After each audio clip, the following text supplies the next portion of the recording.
Assalamualaikum dan selamat pagi kepada anda di luar sana. Anda sedang menonton Awani Pagi bersama saya Gigi Ahmad dan juga Hakim Rahman.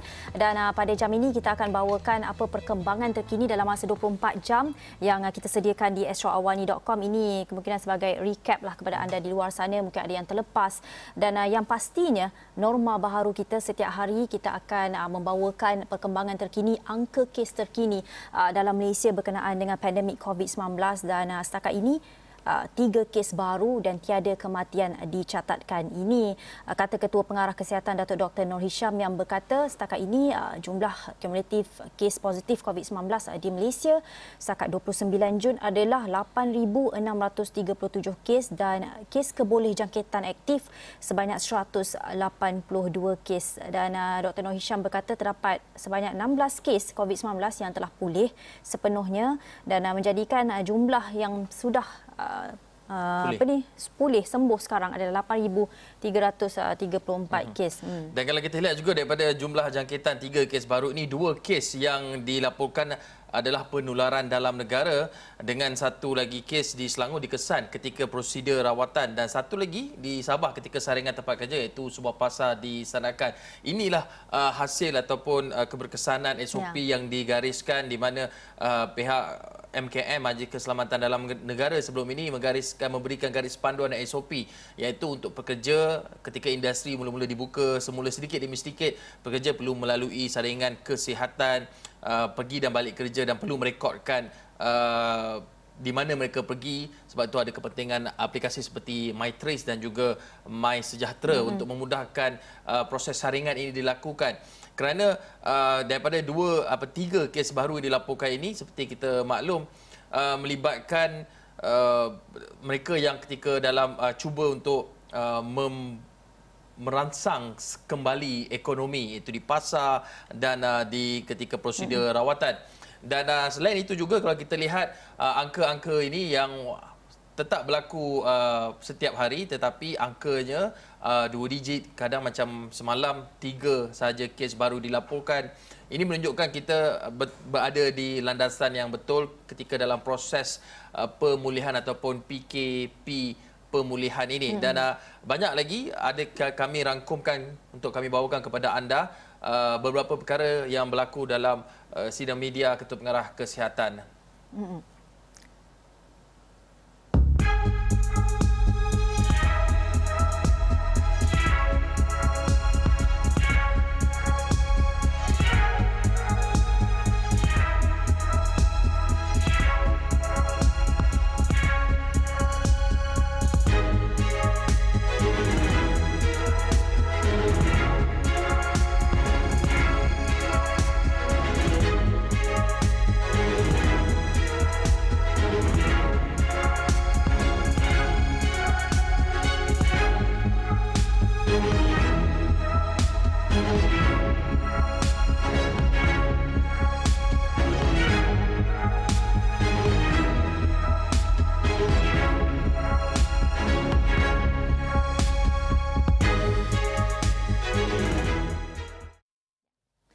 Ya, dalam masa yang sama pada waktu fasa pemulihan ni banyak kelonggaran telah diberikan, telah disenaraikan oleh pihak berkuasa ataupun pihak kepimpinan kerajaan dan antaranya ini antara yang terbaru iaitu Menteri Kanan Kluster Keselamatan Datuk Seri Ismail Sabri Yaakob mengumumkan bahawa Taman Tema Air dibenarkan beroperasi pada 1 Julai ini iaitu esok. Ini merangkumi 54 taman tema termasuk taman tema air di seluruh negara. Dan beliau berkata kebenaran operasi pada 1 Julai itu akan membabitkan lebih 10,000 tenaga kerja. Dan bagaimanapun katanya semua pengusaha taman tema perlu mematuhi prosedur operasi standard SOP yang ditetapkan termasuk memastikan penjarakan sosial dipatuhi pada setiap masa. Hakim, kalau kita lihat ini merupakan satu berita yang saya tak tahu sama ada ditunggu-tunggu ataupun sama ada membimbangkan kerana Taman Tema Air kita tahu akan melibatkan ramai orang dan ia pastinya melibatkan air juga yang mana mungkin satu medium yang mudah untuk kebolehjangkitan itu berlaku. Tetapi bagaimanapun SOP ini akan ditetapkan bagi memastikan ada penjarakan sosial di antara mereka yang mengunjungi. Dan dalam masa sama juga kalau kita lihat kaji selidik yang dilakukan sebelum ini oleh banyak badan kaji selidik, contohnya oleh Ipsos, oleh Detail yang terbaru menunjukkan bahawa pertamanya menyatakan bahawa rakyat Malaysia ini masih lagi tidak bersedia untuk makan di luar. Mereka lebih gemar ataupun prefer memilih untuk makan di rumah saja, menunjukkan mereka masih lagi takut untuk menjalani kehidupan dengan normal baharu, iaitu mengamalkan penjarakan sosial dan segala garis panduan yang diberikan oleh kerajaan. Tetapi dalam masa sama, kepentingan membuka semula industri-industri ini perlu dicari keseimbangannya dengan untuk merangsang kembali ekonomi dan dalam masa sama untuk memastikan tidak berlaku peningkatan jangkitan COVID-19. Tapi apapun, kita dengarkan apa kata Ketua Pengarah Kesihatan Dato' Dr. Norisha Abdullah berkenaan dengan pembukaan lebih banyak sektor-sektor dalam tempoh PKPP sehingga 31 Ogos ini. Apa yang penting ialah untuk kita amalkan penjarakan sosial. Jadi kebimbangan Kementerian Kesihatan ialah kalau ada perhimpunan ataupun kesesakan apabila kita membuka tema-tema ini. Tetapi sekarang ni yang ditetapkan, kita hadkan pengunjung di tema-tema ini, kita tidak membuka 100%. Tetapi kita harapkan setiap individu yang pergi ke tema-tema ini untuk pastikan mereka mengamalkan penjarakan sosial. Okey, salah satu lagi perkara yang akan berlaku ketika kita dalam fasa PKPP ini adalah di mana yang terbaru pengumuman oleh Menteri Kanan Keselamatan Datuk Seri Ismail Sabri Yaakob menyatakan bahawa selepas ini tidak perlu lagi kita mengambil suhu di setiap premis yang kita masuk. Kalau sebelum ini kita pergi contohnya di sebuah pasaraya terkemuka, nak masuk pasaraya, selepas kita parking, sebelum kita parking kereta sudah ada pemeriksaan suhu. Kemudian dah masuk ke dalam mall itu sendiri ada lagi pemeriksaan suhu. Nak masuk dalam kedai-kedai di dalam pasaraya itu juga ada lagi pemeriksaan suhu. Tetapi menurut Menteri Kanan, selepas ini saringan suhu badan hanya di pintu masuk kompleks beli belah dan juga di hotel. Ini katanya antara lain bagi mungkin memberikan sedikit kelonggaran ataupun memudahkan lagi pengesanan, kerana kalau dalam sebuah pusat pasaraya itu rekod untuk memudahkan contact tracing sudah ada, jadi tiada keperluan untuk membuat rekod ataupun contact tracing 2 hingga ke 3 kali kerana orang ini tetap orang yang sama masuk ke dalam mall. Tapi apa pun kita dengarkan Gigi, apa kata Datuk Seri Ismail Sabri Yaakob. Dan tidak perlu memeriksa suhu badan di setiap kedai yang mereka masuki. Kalau sekarang ni mungkin 10 kedai yang dimasuki 10 kali kena membuat saringan suhu badan. Walau bagaimanapun, rekod peribadi iaitu nombor telefon dan nama mesti juga diberi kepada setiap kedai yang mereka masuki. Ini atau sama ada melalui manual ataupun melalui aplikasi MySejahtera. Ini bagi membolehkan kita membuat contact tracing, pengesanan konteks ya daripada pelanggan-pelanggan yang memasuki setiap kedai ataupun premis perniagaan tersebut. Ianya berbeza daripada suhu badan ya. Kerana apabila masuk ke shopping kompleks ataupun pusat membeli belah, kita tidak tahu ke mana hala tuju pelanggan tersebut. Dia mungkin pergi 10 buah kedai. Seperti saya kata tadi, 10 buah kedai mesti rekodkan. Sebab kalau ada kes COVID positif di kalangan pelanggan tersebut, kita masih boleh membuat pengesanan dari segi pelanggan-pelanggan yang bersama dengan yang mempunyai COVID positif tadi. Ya, apa yang dilakukan oleh kebanyakan pusat beli belah dan juga kedai-kedai ataupun store di dalam pusat beli belah itu adalah mereka terikat dengan SOP sebelum ini, dan mungkin daripada fahaman mereka adalah pentingnya untuk cek suhu sebelum masuk. Tapi dalam masa yang sama, bila pengumuman ini dibuat, kita jelas sedikit, ia memudahkan ramai orang untuk hanya tulis nombor telefon dan nama. Yang penting mereka boleh track lah di mana pengunjung-pengunjung ini pergi, pengunjung-pengunjung ini masuk ke kedai, dan dalam masa yang sama paling mudah hanya sekali saja saringan suhu itu dilakukan. Betul, tapi dalam masa sama juga kita lihat SOP terbaru ini menyebabkan ramai ataupun banyak pihak ataupun perniagaan yang mewujudkan aplikasi mereka sendiri ataupun apps mereka sendiri untuk memudahkan pendaftaran ataupun contact tracing mereka yang datang ke premis mereka. Contohnya ada sebuah kedai sebenarnya yang mempunyai aplikasi mereka sendiri untuk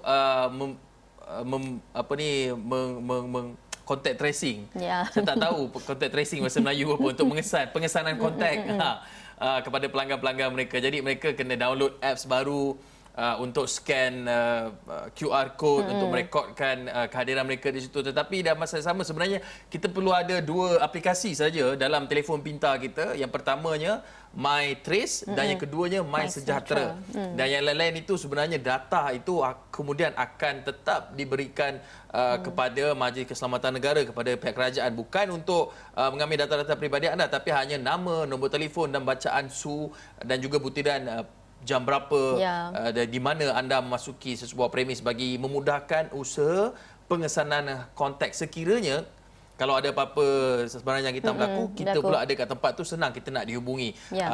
Itu antara yang diperkatakan. Itu sebenarnya kalau terlihat itu adalah kekeliruan yang ada. Kerana ini adalah pertama kali kita berhadapan dengan pandemik ini, semua orang pun. Jadi ia akan diperbaiki dengan lebih baik dalam masa yang semasa. Dan kalau kita cakap pasal kekeliruan, ini satu lagi kekeliruan yang juga dihadapi oleh orang ramai, terutama yang ingin melaksanakan atau mendirikan masjid. Dan ini telah dijelaskan oleh Menteri Kanan Datuk Seri Ismail Sabri Yaakob yang mengatakan jangan keliru, tetamu majlis akad nikah juga boleh 250 orang. Kerana sebelum ini ada cakap-cakap mengatakan bahawa majlis nikah 20 orang tapi majlis kahwin boleh 250 orang. Dan semalam telah dijelaskan oleh Datuk Seri Ismail sendiri mengenai kekeliruan yang timbul berhubung perkara itu. Dan katanya sebenarnya ramai yang keliru apabila saya umum majlis perkahwinan dibenarkan dengan kapasiti 250 orang tetamu. Sebelum ini, ia sebenarnya termasuklah majlis akad nikah. Kalau pertunangan dibenarkan, akad nikah juga dibenar. Ramai keliru, mereka ingat majlis dihadkan 20 orang, tapi sebenarnya 250 orang. Dan ini sebab istilah-istilah yang kita gunalah, nikah di mana, kahwinnya di mana. Jadi menyebabkan kekeliruan itu timbul. Ya, Kim. Ya, dalam masa sama juga mereka yang ingin melangsungkan ataupun membuat majlis, bukan sahaja majlis kahwin, jadi kena memastikan beberapa perkara, iaitu antara prosedur operasi standard yang perlu dipatuhi. Antaranya adalah hidangan makan dalam bentuk buffet ataupun layan diri ini tidak dibenarkan. Dan tetamu ataupun penganjur, kalau mereka rasa mereka tidak boleh kawal pengunjung atau tetamu, tidak boleh dianjurkan. Dan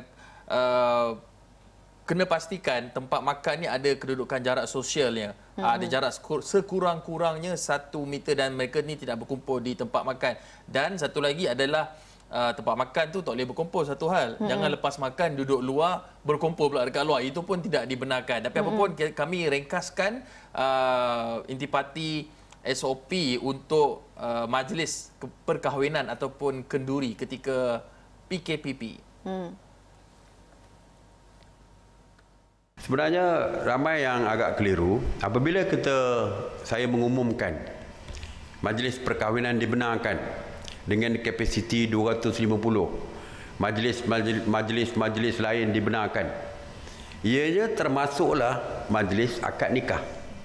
Kalau pertunangan kita dah benarkan, perkahwinan kita benarkan, akad nikah juga kita benarkan. Jadi ramai yang keliru masih lagi menganggap bahawa untuk akad nikah hanya 20 tetamu seperti yang kita putuskan dulu. Sebenarnya akad nikah, majlis akad nikah juga sama ada di dalam masjid, dewan, rumah dan sebagainya, boleh mengundang tetamu tidak melebihi daripada 250. Dan hak tetamu juga termasuk tertakluk kepada saiz, keluasan dan kapasiti ruang serta pematuhan SOP yang telah pun diumumkan mengenai majlis-majlis sosial, majlis agama dan sebagainya yang telah pun saya umumkan.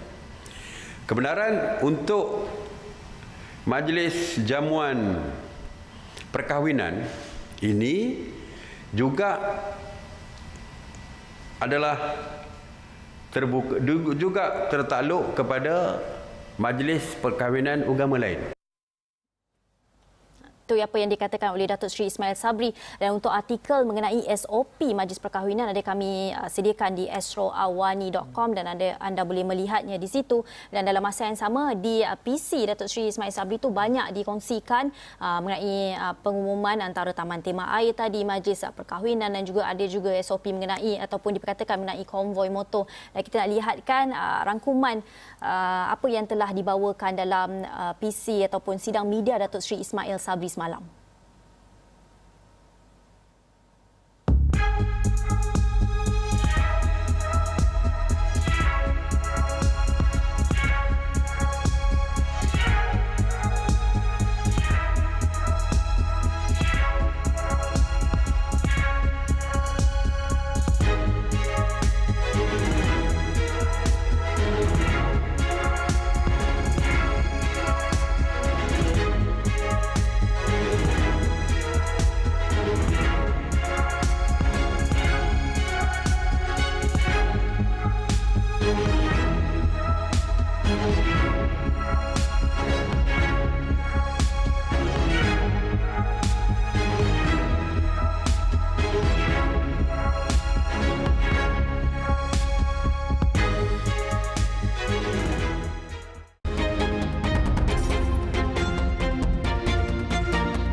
Bertemu lagi dalam Awani Pagi. Tadi kita dah bawakan mengenai perkembangan terkini di dalam negara mengenai kes COVID-19 dan juga kelonggaran-kelonggaran yang telah diumumkan sepanjang fasa pemulihan ini. Dan ini angka terkini COVID-19 global yang mana setakat ini telah mencatatkan 10.2 juta kes COVID-19 di seluruh dunia, yang mana 2.5 juta sahaja Amerika Syarikat, 1.3 juta di Brazil, 640,000 di Rusia. Itu tiga negara yang mencatatkan kes COVID-19 tertinggi. Ya, kalau itu angka-angka dicatatkan kebanyakannya berlaku di negara Eropah, di hemisfera sebelah yang lain. Tetapi dalam masa yang sama kita lihat juga di negara Asia, Indonesia ni antara negara yang masih lagi mencatatkan peningkatan kes positif COVID-19 melebihi 1,000 kes dalam tempoh 24 jam. Jauh berbeza dengan kita satu hari. Macam semalam 3 kes, tapi di Indonesia lebih 1,000 kes dalam tempoh 24 jam. Dalam masa sama, jurucakap pemerintah Indonesia berkenaan dengan COVID-19, Ahmad Rianto, memberitahu untuk tempoh itu sehingga 12 tengah hari semalam Isnin ada 1,082 kes positif baru dicatat. Dan kita ikuti rangkuman kes kematian ataupun kes jangkitan COVID-19 di Asia. Indonesia masih lagi mencatatkan peningkatan kes positif COVID-19 melebihi 1,000 kes dalam tempoh 24 jam. Menurut jurucakap pemerintah Indonesia berkenaan COVID-19, Ahmad Rianto, untuk tempoh itu sehingga 12 tengah hari Isnin, 1,082 kes positif baru dicatatkan. Jumlah kematian di negara itu juga merekodkan peningkatan selepas 51 lagi kematian direkodkan, menjadikan jumlah kumulatif kini 2,805 kes. Provinsi Jawa Timur mencatatkan jumlah kematian tertinggi keseluruhan iaitu 863 kes, diikuti Provinsi Jakarta 625 kes, Kalimantan Selatan 186, Jawa Barat 175 dan selebihnya di wilayah lain di Indonesia. Di Singapura, 202 kes baru COVID-19 direkodkan dengan 6 kes melibatkan dalam komuniti. Sejak pembukaan semula fasa kedua pada 19 Jun, Singapura mencatatkan tidak lebih daripada 300 kes baru setiap hari. Kementerian Kesihatan maklumkan daripada 6 kes itu, 4 adalah rakyat Singapura atau penduduk tetap dan 2 lagi pemegang pas pekerja, manakala selebihnya pekerja asing yang ditempatkan di asrama. Ia menjadikan jumlah jangkitan di Republik itu 43,661 kes dengan angka kematian kekal 26 kes. Vietnam berjaya mengekalkan rekod sifar jangkitan baharu COVID-19 dalam komuniti tempatan sejak 16 April lalu. Daripada 355 kes yang disahkan di Vietnam setakat ini, 215 terdiri daripada kes import dan dikuarantin semasa tiba di negara itu tanpa risiko penularan dalam kalangan masyarakat. Seramai 9,048 kontak pesakit atau yang tiba dari wilayah terjejas wabak kini dikuarantin di seluruh negara, termasuk 107 di hospital, 8,051 di pusat khas dan 890 di rumah. Seramai 330 daripada 355 pesakit atau 93% sudah pulih sepenuhnya dan kekal tiada kematian dilaporkan. 10 pesakit masih menjalani rawatan. Walaupun kita lihat Thailand menunjukkan satu peningkatan ataupun satu perkembangan yang baik, iaitu bukan peningkatan kes, perkembangan yang baik, malah Vietnam juga mencatatkan kes sifar, tetapi WHO beri amaran bahawa COVID-19 ini masih jauh dengan pengakhiran dan Pertubuhan Kesihatan Sedunia itu memberi amaran bahawa jangkitan COVID-19 masih jauh untuk berakhir dan pandemik itu sedang menunjukkan aliran meningkat secara global dan menurut Ketua Pengarahnya Dr. Tedros Adhanom Ghebreyesus, ini menandakan genap hari ini sebenarnya menandakan genap 6 bulan sejak Agensi Kesihatan Pertubuhan Bangsa-Bangsa Bersatu PBB pertama kali dimaklumkan mengenai kes kluster pneumonia yang luar biasa di China dan menjadikan penunjuk pertama kemunculan COVID-19. Dan kita nak dengarkan apa yang dikatakan oleh Dr. Tedros ini.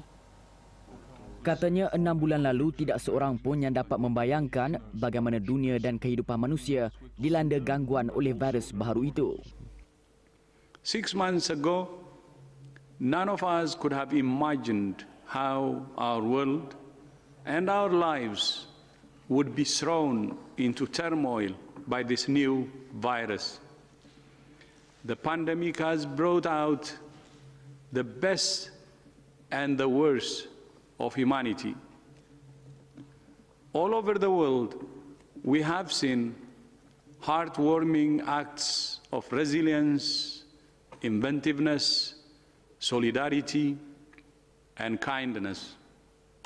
But we have also seen concerning signs of stigma, misinformation, and the politicization of the pandemic. Pada Isnin, WHO mengesahkan COVID-19 merekodkan angka lebih daripada 10 juta kes. Okey, itu perkembangan luar negara berkenaan dengan COVID-19 dalam ataupun ringkasnya apa yang dikatakan adalah the worst has yet to come.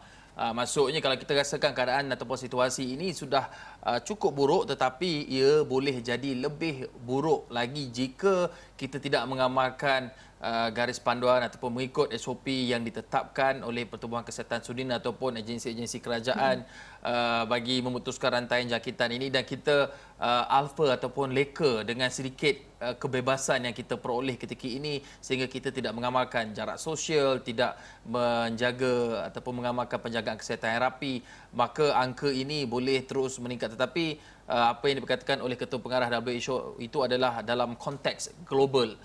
Dalam konteks negara kita, keadaan semakin pulih dengan fasa PKPP, semakin banyak sektor dibuka, angka jangkitan juga menunjukkan angka di bawah 1 digit, di bawah 2 digit, kurang 100 ketika ini kalau kita sejak kebelakangan ini, tetapi itu bukan lesen ataupun tiket untuk kita rasa selesa untuk kembali hidup seperti 3 bulan ataupun 4 bulan yang lepas. Baik, dalam masa sama kita nak bawakan juga perkembangan berita tempatan. Satu insiden ataupun kejadian yang menggemparkan adalah berkenaan dengan penemuan mayat ahli perniagaan bergelar Datuk Seri yang ditemui reput di Rawang dan perkembangan terkininya polis menahan seorang lagi individu bagi membantu siasatan berkaitan kes culik dan bunuh ahli perniagaan bergelar Datuk Seri yang dikenali sebagai L. L ini dia sudah pun ditangkap tetapi dalam masa sama polis mencari seorang lagi individu yang bernama nama gelarannya Tambi bagi membantu siasatan. Jadi keseluruhannya sekarang ketika ini ada 8 individu yang sudah ditahan polis dan sudah ditahan reman bagi membantu siasatan kes culik dan bunuh ahli perniagaan yang dipercayai di Rawang. Mayat ini ditemui di Rawang seperti anda lihat di sebuah taman perumahan di Rawang ini pada jam 9 pagi kemarin. Dan penemuan mayat ini adalah susulan daripada penahanan 7 suspek yang hasil soal siasat membawa kepada penemuan mayat yang ditemui dalam belukar. Dan ini adalah suspek ataupun individu yang dicari polis. Tambi nama gelarannya ataupun nama penuhnya, Vignesh Warren, anak lelaki Nagentiran. Alamat terakhir ataupun ada 2 alamat yang diberikan oleh pihak berkuasa, iaitu satu di New Green Park di Rawang, Selangor, satu lagi di New Green Park 2 Palang 1 juga di Rawang, Selangor. Umurnya 28 tahun. Jadi kalau anda ada sebarang maklumat ataupun mungkin ternampak individu ini, terus laporkan kepada polis. Anda boleh hubungi pegawai penyiasatnya ASP Farouk Farzan Muhammad Nordin di talian 0172251403. Dan dalam masa yang sama kita nak ikuti apa kronologi dengan kes bunuh ahli perniagaan bergelar Datuk Seri ini.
Ya, itu tadi kronologi kes pembunuhan melibatkan individu yang bergelar Datuk Seri. Dan dalam masa yang sama, sebenarnya negara kita telah menghadapi banyak kes-kes culik sebelum ini, ya, Hakim. Dan kalau kita boleh bawakan juga kepada anda, ini antara info yang anda perlu tahu mengenai kes culik yang sedang pernah berlaku di negara kita. Okey, kita lihat dalam kebelakangan ini, kita nak recap kembali kes-kes culik bunuh yang pernah berlaku dalam negara kita, yang menggemparkan negara kita satu ketika dahulu. Mungkin kita terlupa apa kejadian ini pernah berlaku, tapi kami bawakan untuk anda jadikan sebagai peringatan untuk lebih berjaga-jaga, lebih berhati-hati di masa hadapan. Kita saksikan recap kes culik dan bunuh yang pernah berlaku di negara kita.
Itu tadi imbasan mengenai kes culik dan bunuh di dalam negara yang pastinya memberi kesan kepada kita.